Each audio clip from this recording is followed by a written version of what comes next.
Hoje, vamos abrir as páginas mais sombrias do século XX. Mortes, fome, campos de trabalho forçado,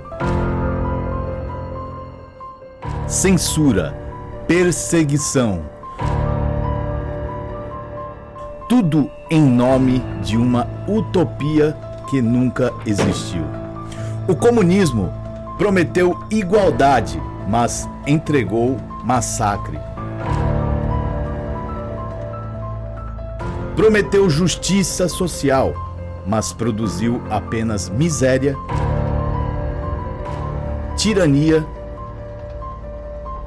e cemitérios. Vamos mostrar os fatos, os números, os rostos por trás das estatísticas e principalmente a dor de quem viveu esse pesadelo, como nosso convidado especial, Armando, que escapou do inferno cubano.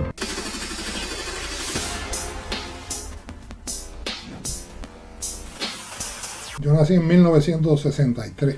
1963 já estava Fidel Castro no poder, né? Por desgraça.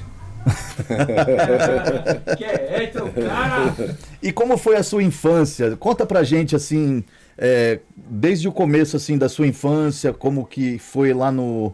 La infancia fue una infancia normal, bastante normal, porque no puedo decirte que había grandes logros, grandes cambios, nada de eso, pero sí fue una infancia normal donde terminábamos la escuela y íbamos a jugar, como se hace en Brasil también, a jugar en la calle con los pies con los descalzos. Ya una vez cuando tenía 12 años, ya entonces me voy por una escuela al campo, porque allá en Cuba se usa mucho, que tú tienes que vincular la educación con la producción. O sea, tienes que hacer secciones de escuela y secciones de trabajo agrícola. Entonces yo me fui por una escuela que estábamos albergados un mes y te daban 5 días para ir a la casa de vacaciones, donde por la mañana íbamos al aula y por la noche, por la tarde íbamos a recoger café, a limpiar cafetales, a llevar zonas agrícolas. ¿Y en esta escuela tú vivías ahí, dormías ahí? Dormí todo. Era como si fuera un concentrado. Como un niño de 12 años. O sea, no tenía padre ni madre. No, contigo. Los padres iban los domingos en camiones que ellos rentaban, buscaban, iban todos, se reunían, entonces iban a llevarnos suministros alimenticios y esas cosas los domingos para tratar de mejorar un poquito más lo que nos daban en la escuela.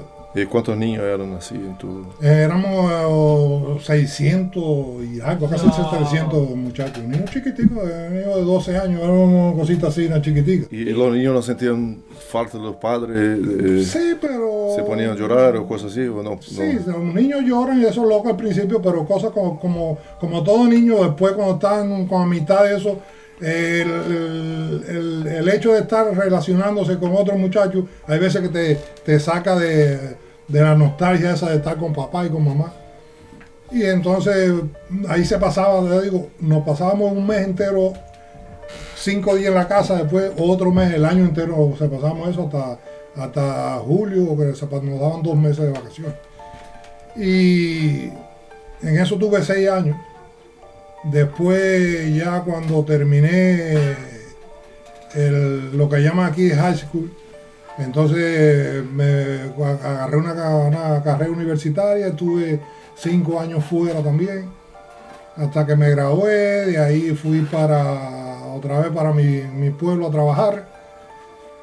Una vez que trabajando en el pueblo ahí, lo dejé porque lo que quería hacer negocios, me puse a criar puerco, criar pollo, hacer para verme mejoría porque la cosa estaba mala.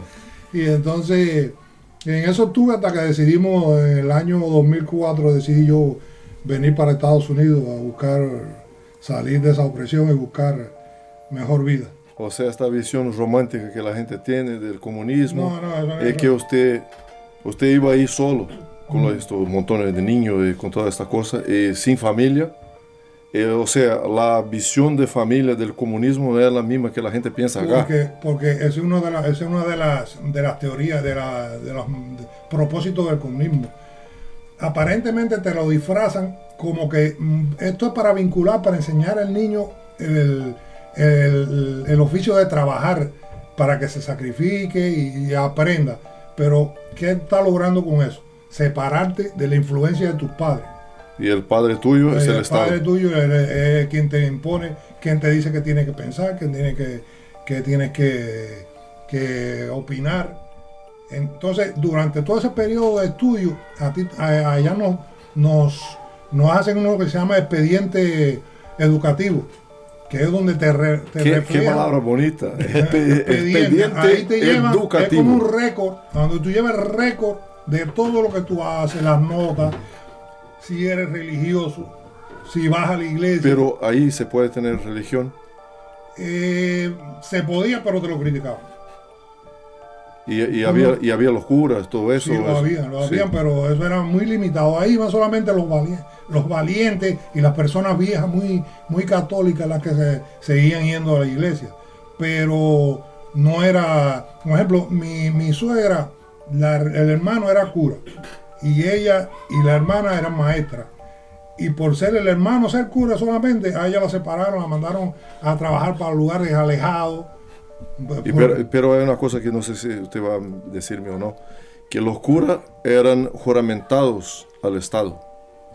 O sea, no era un cura así que tenía... No, el cura son graduados y el papado es el que lo gradúa, pero el Consejo de Estado tiene un departamento que es el departamento religioso para controlar los curas. Qué interesante. Que son supuestamente debían ser independientes, pero si está dentro del departamento de Estado cubano, o sea que eso tienen que hacer las mismas reuniones que tienen que ver la demás gente y todas esas cosas. O sea, eso de independencia no es tiene una nada. Libertad religiosa controlada. Qué bonito. Entonces, por eso por eso cogió tanto auge en Cuba el sincretismo religioso, todas estas cosas con la santería, afrocubana y eso, porque ellos te desarraigan de los sentimientos católicos, entonces te dejan influenciar por esta otra que es más fácil de dominar por ellos. O sea, es un control total siempre. De todo, mental, ideológico, económico, político, de todo. El comunismo, o sea, toda esta gente que vive ahí en Brasil, por ejemplo, que dice, yo quiero vivir ahí el socialismo cubano, como si fuera una cosa romántica y todo esto, eso es falso. Es muy fácil ser comunista en un país libre. Trata de ser libre en un país comunista. No vas a poder lograr. Tienes que irte. Interessante. É muito interessante isso. E ele nasceu em 1963 e em 2004 ele veio para os Estados Unidos. Mas vamos passar, ele falou um pouco desde quando estudou e tal, mas vamos começar desde que ele nasceu, né? Em 1963, a nacionalização completa da economia cubana era a reforma agrária e a estatização, né? Isso foi um dos acontecimentos. Você não vai lembrar que 63, mas tem os seus pais que diziam... Se lo quitaron todo a la gente. Exato. Pero es interesante porque en Brasil, que es el país que nosotros conocemos mejor, ellos empezaron la misma historia con reforma agraria. Vamos a dar tierra a quien no tiene, no sé cuánto, pero en Brasil, por ejemplo, la gran parte de la tierra que nosotros tenemos allá es del gobierno, no hay nadie ahí, pero ellos querían hacer reforma agraria en la tierra de la gente que trabaja, que tiene una finca, una hacienda, y ahí para ocupar eso, que es acabar con el derecho de prepropiedad. Sí. Eso hicieron allá. Allá llegaron me contaban a mí amistades que los padres tuvieron tierra y eso, que llegaron un día ellos ordeñando sus vacas, le quitaron leche, vaca y todo. Recojan que esto no, que nos lo llevamos todo, se lo llevaron todo a los tíos de mi papá tenían como varios almacenes que almacenaban maíz, café, tenían despulpadoras de café, tiendas, todo eso se lo quitaron. Todo. El ganado, todo quitado. Y lo que le dieron fue, le daban creo que era 10 pesos, que cuando aquello era otra cosa que antes de que llegara la mal llamada revolución, el peso cubano estaba a la par con el dólar. $1 valía un peso cubano. Exatamente como passou no Brasil, né? Que tava Sim. R$1 e $1. Y entonces, cuando imagínate ¿qué puedes sentir tú cuando te quitan por lo que tú has luchado toda una vida? Sí, sí. Usted siente una impotencia que demasiado poco Te he robado, assim, así, oficialmente. descaradamente así. Descaradamente roubado. Porque o Lula, ele dizia 30, 40 anos atrás que para formar o socialismo no Brasil e tal, ia demorar uns 30, 40 anos. Isso há 30, 40 anos atrás. E foi logo isso daí, mais ou menos, que o dólar era 1 por 1, né? Que o Fernando Sim. Henrique tinha o RV e foi o real, Sim. unidade medida de valor, né? O RV. É. E aí tava 1 por 1.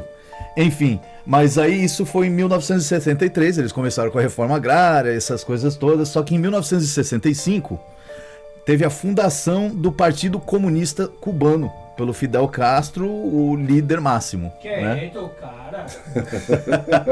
Apareceu o Xandinho! Tava Xandina. Exatamente, então em 1965 se formou o Sí, Partido ya Comunista se Cubano. declara ya como comunista, que no lo decía que no lo era, se declara como comunista. Interessante. Então, Y funda el Partido Comunista, o sea, funda no, porque el Partido Comunista Pero existía, ya existía. pero declara como, sim, era o socialismo que como único partido. passou para o comunismo. Em 1967, Cuba apoiava movimentos revolucionários, né, com o Che Guevara. El asesino de la cabaña, le dicen, O assassino de la cabaña. de la Caviânia. E o Che Guevara, querendo ou não, né, tem muitas pessoas lá no Brasil que apoiam Sí, Che eu Guevara. tenho a camisa com la... Sí, Com con a la camisa imagen do de Che Che. Guevara e tal. E ele matava homossexuais, né? E ele era racista, né? Racista, déspota, racista, discriminaba con evidencias gráficas, discriminaba a los negros, a los homosexuales, y lo dijo incluso en los discursos de la ONU, que se le iba a seguir matando gente. Y los datos están ahí, gráficos. E o interessante Ele decía, hay que endurecerse. Y Sin perder la ternura. sin perder la jamás. tortura jamás, sin dejar de torturar. E o interessante que Entonces, como la gente quiere, como un zurdo quiere defender y un gay quiere defender a alguien que lo despreció yo no me explico. Yo no, como, Eso no se como, entiende. no. como diz Milley, né? La surda de Los zurdos mierda. de mierda. Então, aqui no Brasil, né, Adriano, tem muitos homossexuais que apoiam o Che Guevara, sem saber que ele assassinava. Se ele soubesse que você era En um Brasil no, homossexual, en el mundo entero. te matava. El mundo. Los movimientos izquierdistas en el mundo entero, cuando se reúnen, tú los ves con el logo De Che. del Che en un pullover. Sí, exacto. E entre 1967 e 1969, teve umas tentativas frustradas da super colheita do açúcar, né? La safra dos Nos da 10 10 millones. millones. Sí, porque Cuba tenía 161, antes del 59, 161 centrales azucareros. De ellos eran 121 que ellos supuestamente, ellos hacen parte de la reforma y de las confiscaciones porque eran empresarios americanos. De los 161 centrales que tenía Cuba, 121 eran de cubanos, 36 de americanos y creo que eran 2 españoles. No fueron los americanos que tú le quitaste la cosa, fue a tu misma gente. ¿Tú me entiendes? E todos diziam que eram os americanos. Y se producía antes de 1959 hasta 5 millones de toneladas de azúcar. Él dijo que iba a producir 10. No lo logró. Eliminó bosque, quiso sellar una zona pantanosa que hay en Cuba que se llama la Ciénaga Zapata. Quiso sellarla para sembrar agricultura, ¿no? Todo lo que se le ocurría a ese malvado era un fracaso total. Nunca pudo lograr nada de eso. Então, a safra dos Los 10 millones no lo pudieron hacer, no lo pudo hacer. Agora, em 1972, Cuba entra no Comecon, né? Que era o bloco econômico socialista liderado pela Rússia, né? Uhum. E foi um momento, você deve se recordar, foi na época que isso era... Sí, esa era la época, hay gente que vivimos esa época, que hay algunos que dicen... 9 años tenía. Hay algunos que dicen que en esa época se vivía bien porque imagínate que Rusia lo suministraba todo. Recibir dinero, todo eso. Todo lo que necesitaba. En la tienda había, nosotros decíamos, la tienda de todo. No era de todo lo que había. Pero bueno, para el que nunca ha vivido, para un ciego, ver una gente con ojos, tiene la vida entera. Entonces uno decía, en la tienda había de todo. No era de todo, sino que el CAME suministraba muchas cosas de todos los países socialistas. Y entonces Cuba lo que hacía era chupar la teta a todo eso, porque Cuba no producía ya nada. Sí.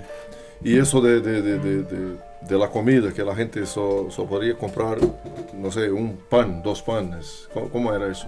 En esos tiempos sí había bastante el pan. Nessa época tinha a União Soviética estava apoiando, né? Porque en Cuba existe no sé si ustedes lo saben, la tarjeta famosa, que todo el alimento que te dan a ti es controlado por una tarjeta. O sea, a ti te toca Bolsa Familia, né? A ti te toca 1 libra de arroz al mes, un tubo de pasta de dientes para toda la familia, una pastilla de jabón para el mes para toda la familia, 2 libras de frijoles, no me acuerdo, yo estoy diciendo cifras más o menos, sí, pero hay que, en alguna creo que me estoy pasando, creo que era menos. Y entonces tú ibas a la tienda, llevaban los productos, tú ibas, lo adquirías, lo pagaba con un precio módico de eso, pero si no ganas nada, lo que te cobren es lo que te van a cobrar. Como Lula decía otro día, si usted ve que la cosa en el mercado está muy caro, no lo compre. Sí, imagínate. Y si no lo tengo. É bem isso daí mesmo.